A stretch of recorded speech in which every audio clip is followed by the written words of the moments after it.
How to do a coconut commercial farming. Coconut cultivation practices.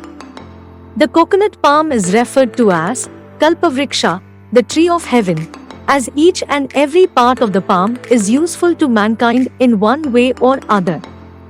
It provides food, drink, fuel and timber. Millions of families in India depend on coconut for their livelihood either directly or indirectly. India ranks third in area and production of coconut in the world. The four southern states, namely Kerala, Tamil Nadu, Karnataka and Andhra Pradesh, are the major coconut producing states in India, accounting for more than 90% of area and production. There is a great scope for enhancing the productivity of coconut through adoption of scientific cultivation technologies, which are described here under. Climate and soil. The coconut palm is found to grow under varying climatic and soil conditions. It is essentially a tropical plant, growing mostly between 20 degrees north and 20 degrees south latitudes. The ideal temperature for coconut growth and yield is 27 plus or minus 5 degrees Celsius and humidity to 60%. The coconut palm grows well up to an elevation of 600 meters above mean sea level. However, near the equator, productive coconut plantations can be established up to an elevation of about 1000 meters above mean sea level. The palms tolerate wide range in intensity and distribution of rainfall. However, a well-distributed rainfall of about 200 centimeters per year is the best for proper growth and higher yield. In areas of inadequate rainfall with uneven distribution, irrigation is required. Cultivars and hybrids. Basically, coconut cultivars are classified into two groups, tall and dwarf. The tall cultivars that are extensively grown are the West Coast tall and East Coast tall. The dwarf variety is shorter in stature and its lifespan is short as compared to the tall. Tall and dwarf are the two important hybrids. There are 10 different combinations of hybrids developed by Kerala Agriculture University and Tamil Nadu Agriculture University and released for commercial cultivation. They are high yielders under the good management conditions.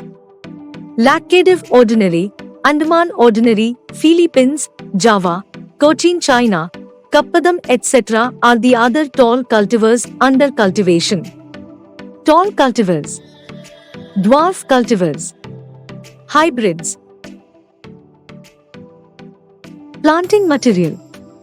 Coconut is propagated through seedlings raised from selected seed nuts.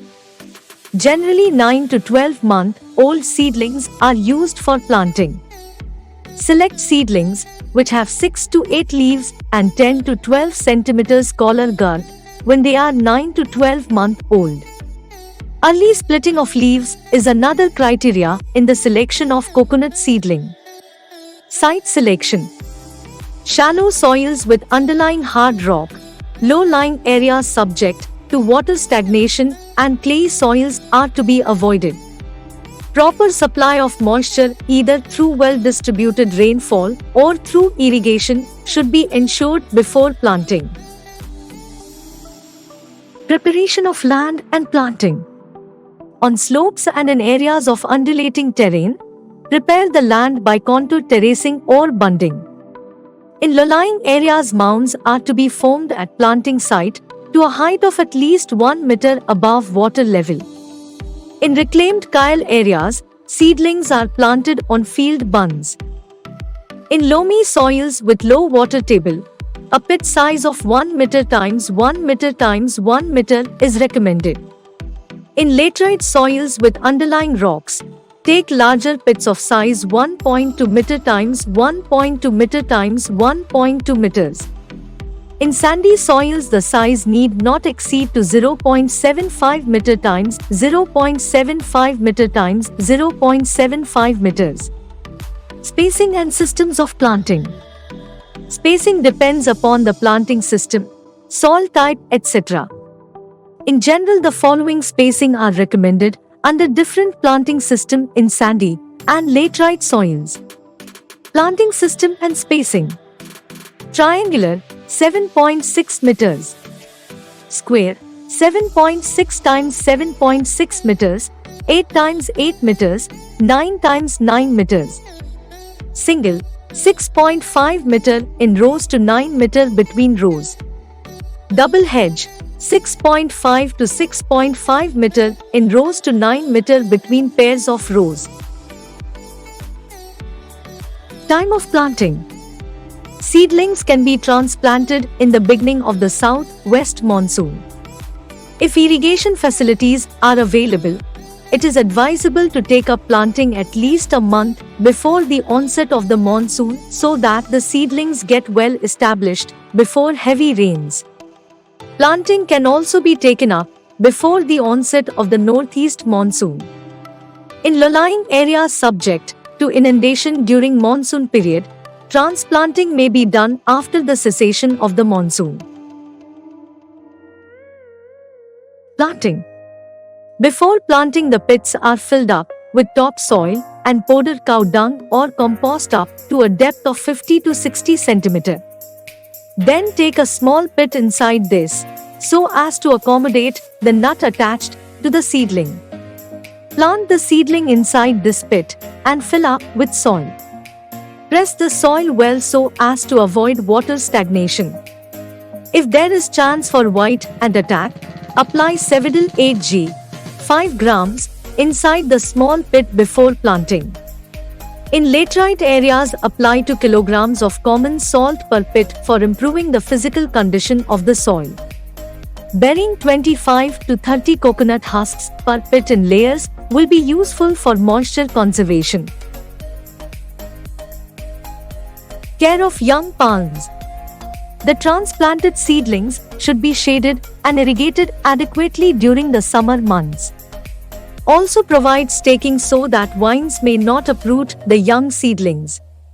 For the first 2 years after planting, irrigate the seedling twice a week during the dry summer months. Shading is a must to the transplanted seedlings. Manuring. Regular manuring from the first year of planting is essential to achieve higher productivity. For coconut, 20 to 50 kilograms of organic manure should be applied per palm per year with the onset of south-west monsoon, when soil moisture content is high. Different forms of organic manures like compost, farmyard manure, bone meal, fish meal, blood meal, neem cake, groundnut cake, etc. could be made use for this purpose. Irrigation.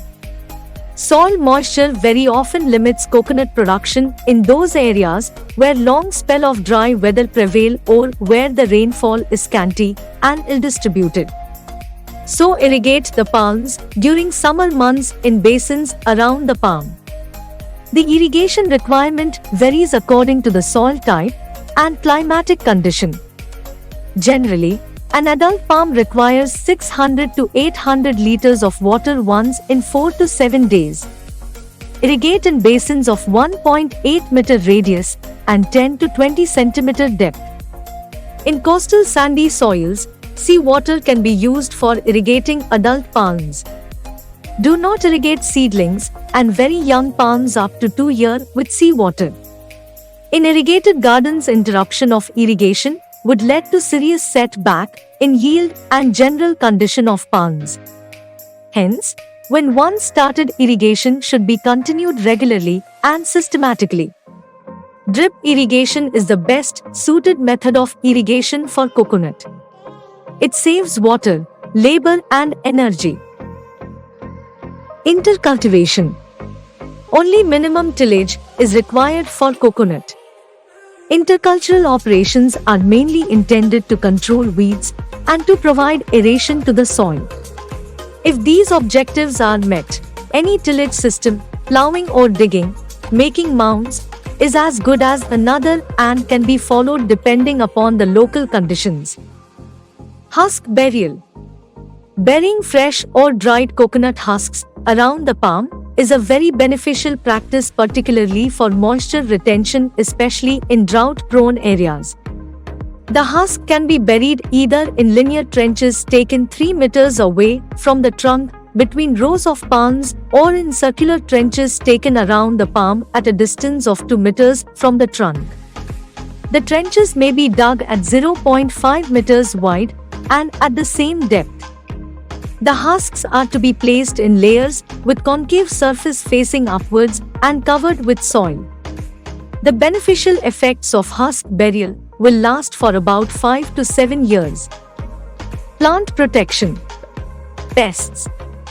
The major insect pests of the coconut palm are the rhinoceros beetle, the red palm weevil, the black-headed caterpillar, the cockchafer beetle, and the coreid bug.